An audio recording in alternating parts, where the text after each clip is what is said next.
The Architect's Key. It was a crisp Halloween night in the quaint town of Ravenswood, located in the heart of the United States. The moon hung low in the sky, casting eerie shadows across the streets. For the residents of Ravenswood, Halloween was a night of merriment and spooky tales around the campfire. But this Halloween would be different. The old weathered house at the end of Elm Street had always been a subject of fascination and dread for the townsfolk. The house was a testament to the brilliance of its late owner, Edward Holloway, a reclusive architect who had designed and built the structure himself. Edward had lived in that house for many years, leaving behind a legacy of peculiarities and an air of mystery that seemed to cling to the very bricks and mortar of the building. After Edward's passing, the house remained empty, a looming presence on Elm Street that few dared to venture near. That was until the Peterson family, unaware of the house's dark history, decided to make it their home. The Petersons were a typical American family. John, the father, a handyman by trade; Sarah, the mother, an elementary school teacher; and their two children, Emily and Jacob, both excited to explore the mysteries of their new home. They moved in just in time for Halloween, and little did they know that they were about to become central characters in a story that would chill their very souls. From the moment they stepped into the house, the Petersons couldn't help but feel that someone was watching them, especially when they ventured into the basement. The basement had once been Edward Holloway's personal study, and the room seemed to hold the weight of secrets long forgotten. On Halloween night, as the children dressed up in their costumes and prepared for their candy adventure, John decided to confront the mystery of the basement. He had an old jacket, a family heirloom, that had seen better days. Every tailor in town had told him it was beyond repair, but John had a hunch that the house held the answer.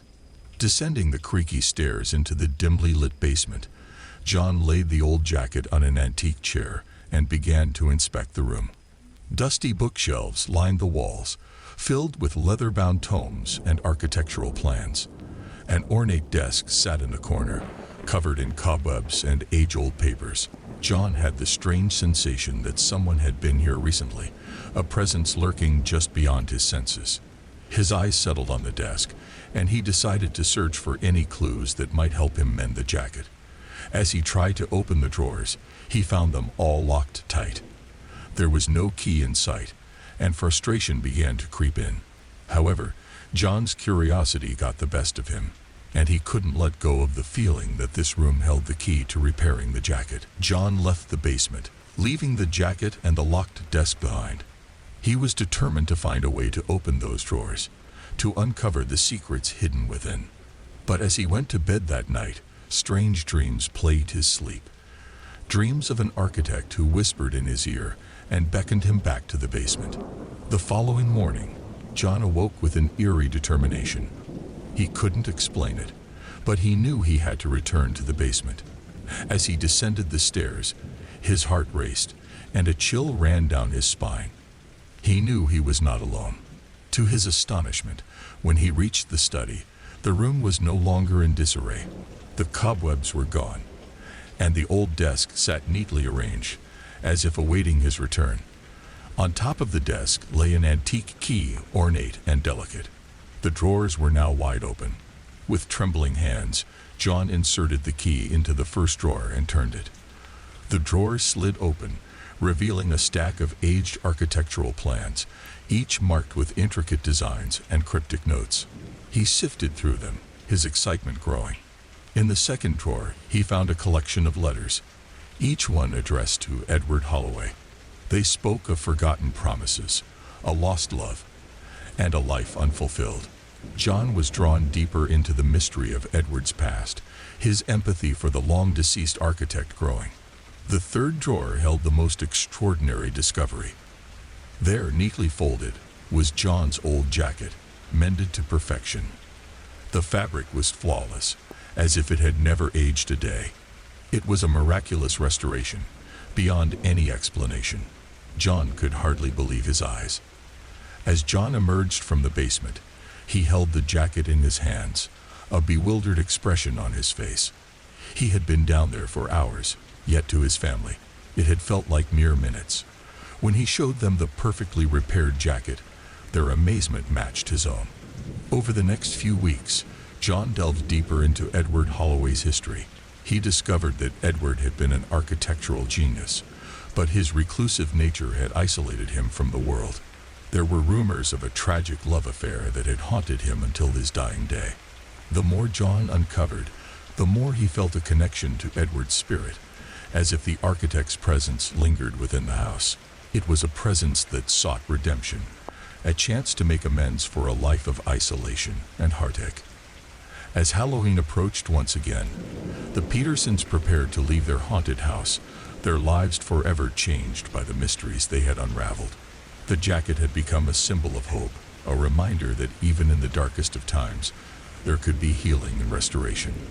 In the quiet of the night, as the town of Ravenswood celebrated Halloween, John, Sarah, Emily, and Jacob gathered in the basement one last time.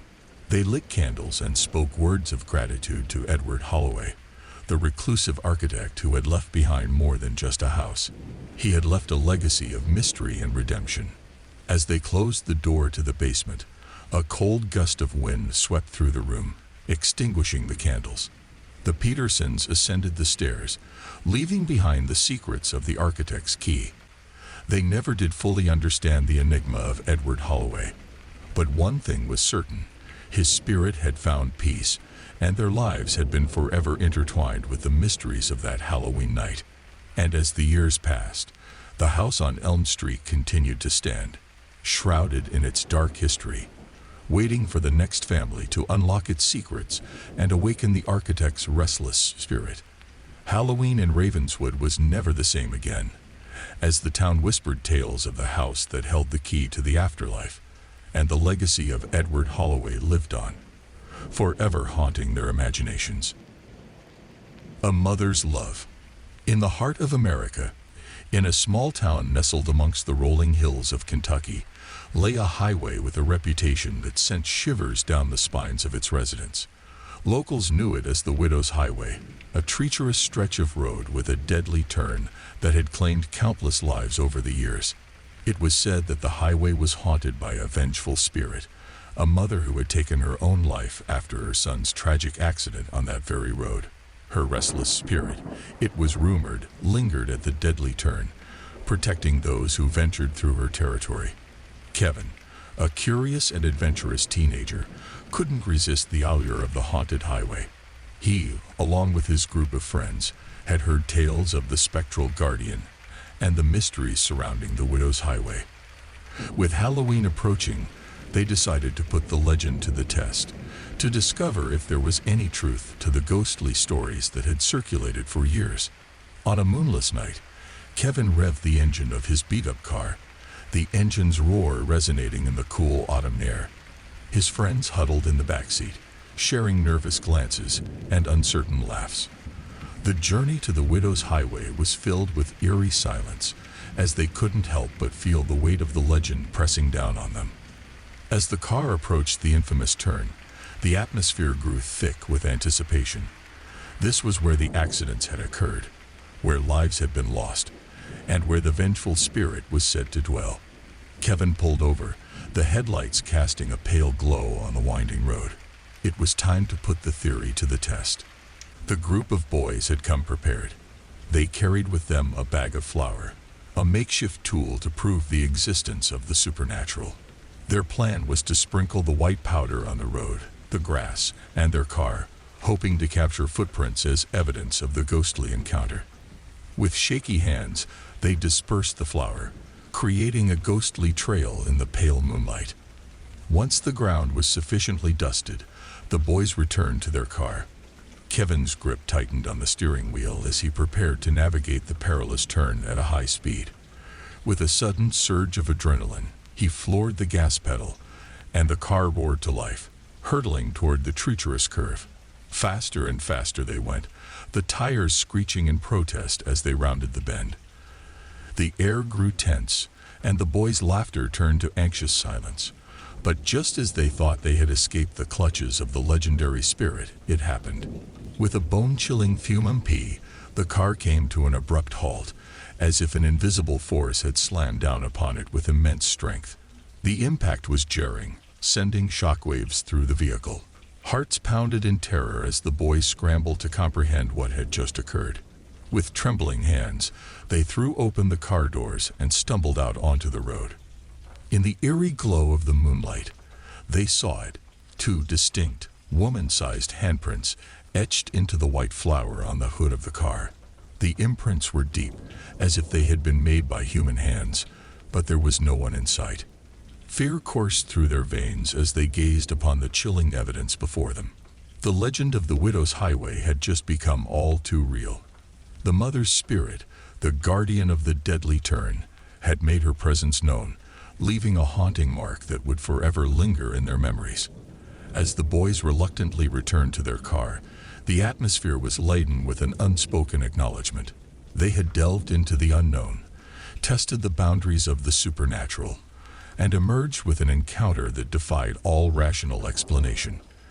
The legend of the Widow's Highway, and the mother's love that had transcended death, had left an indelible mark on their souls. Halloween in that small Kentucky town would never be the same.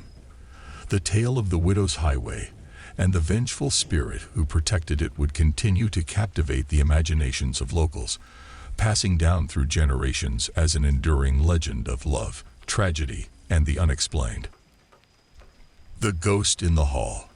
In a city steeped in history, on a gloomy autumn afternoon, 4 young women embarked on a shared adventure to start anew in an old, creaky New England apartment. The building exuded character and charm, with its wooden floors that groaned beneath their footsteps, and a long, dark hallway that snaked through the heart of the apartment, casting shadows that danced and swayed in the dim light.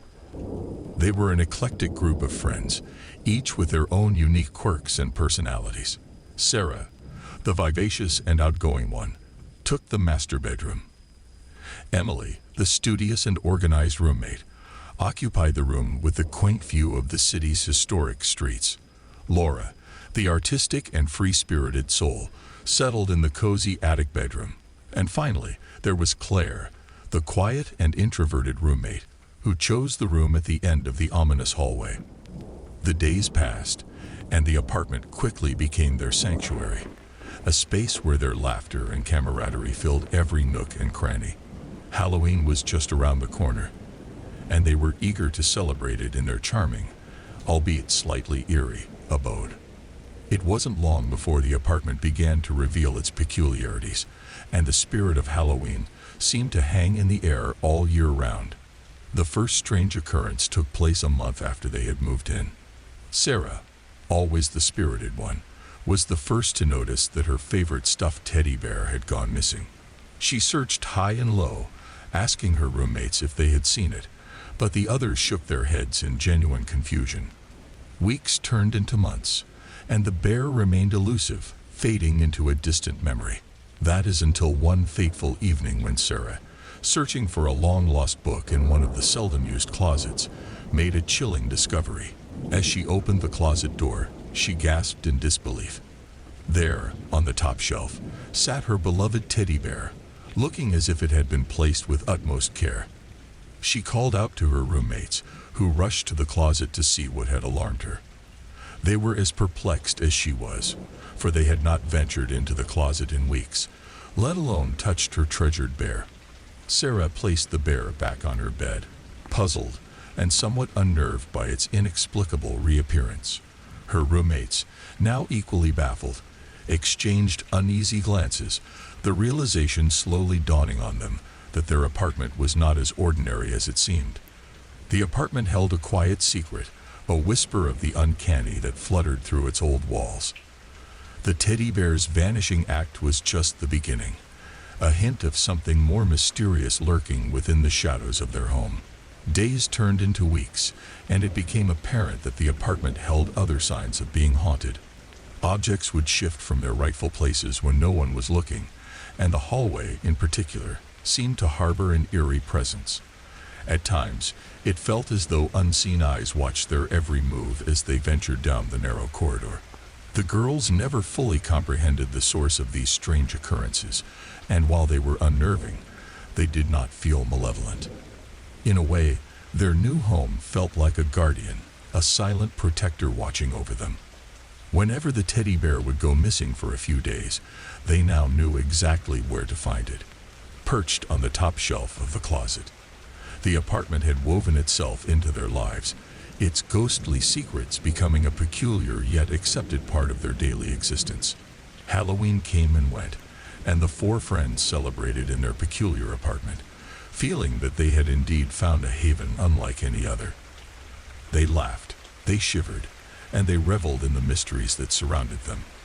In the heart of the city, their charming New England apartment stood as a silent witness to the inexplicable, a place where the mundane and the supernatural coexisted. As the years passed, they moved on to new adventures and new homes, but the memory of their ghostly apartment, with its spectral teddy bear and the whispering hallway, would forever remain etched in their minds. Some mysteries are not meant to be solved, and some spirits linger on, weaving their enigmatic tales into the fabric of our lives.